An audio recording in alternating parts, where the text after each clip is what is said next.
Hi guys, welcome to another tutorial. First of all, like the video and subscribe to my YouTube channel. How to make a designing photo editing on Pixel Lab easily.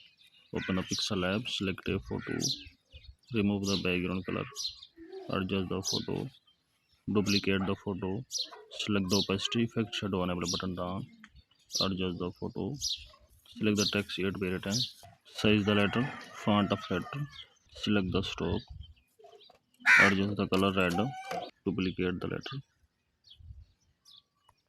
change the background color.